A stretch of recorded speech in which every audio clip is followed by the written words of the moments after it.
Sa galing ni Kim Chu sa pag-arte, mahirap isipin na hindi siya nagtapos sa kolehiyo. Maraming artista ang hindi nakapagtapos ng kanilang pag-aaral, ngunit naging matagumpay pa rin. Bagamat wala silang diploma mula sa kolehiyo, nagkaroon sila ng magandang pagkakataon sa kanilang mga karera.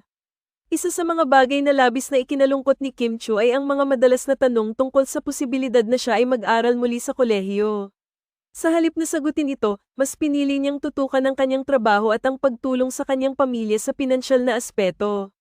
Hindi biro ang mga pagsubok na dinanas ni Kim upang makamit ang kanyang mga pangarap sa industriya ng entertainment.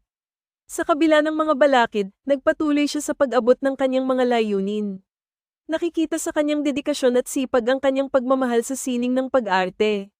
Sa tuwing siya ay may proyekto, ipinapakita niya ang kanyang kahusayan at talento, na siya namang umuukit ng pangalan niya sa mundo ng showbiz.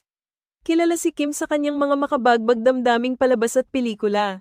Nakagawa siya ng mga proyekto na hindi lamang tumatalakay sa mga simpleng kwento kundi pati na rin sa mga paksang mas malalim at makabuluhan.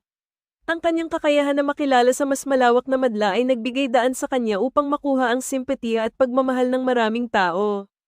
Tulad ng ibang artista, si Kim ay may mga pagkakataong naisip ang kanyang mga pangarap na hindi pa natutupad, ngunit hindi siya nawawalan ng pag-asa. Ang kanyang karanasan ay nagpapakita ng katotohanan na hindi hadlang ang kakulangan ng diploma sa tagumpay sa buhay. Sa halip, ang pagsisikap at determinasyon ang tunay na susi upang makamit ang mga pangarap.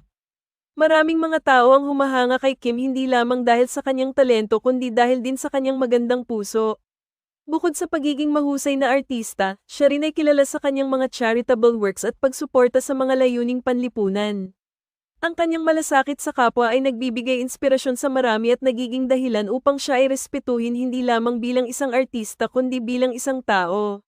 Samantalang ang iba ay nakatuon sa tradisyonal na landas ng edukasyon, si Kim ay nagpamalas ng katotohanan na mayroong iba pang paraan upang matutunan ang mga bagay at makamit ang tagumpay. Sa kanyang kwento, makikita ang isang halimbawa ng isang tao na hindi kailanman tumigil sa pag-unlad, sa kabila ng mga hadlang. Ang kanyang buhay ay nagbibigay diin sa halaga ng pagpupunyagi at pananampalataya sa sarili. Kaya naman, sa kabila ng mga tanong tungkol sa kanyang edukasyon, mas pinili ni Kim na ituon ang kanyang pansin sa kanyang karera at sa pagtulong sa kanyang pamilya. Ang kanyang kwento ay patunay na sa mundo ng showbiz, ang tunay na halaga ay hindi lamang nakasalalay sa mga diplomas kundi sa kasipagan, dedikasyon, at pagmamahal sa ginagawa. Ano ang sa inyo sa balitang ito?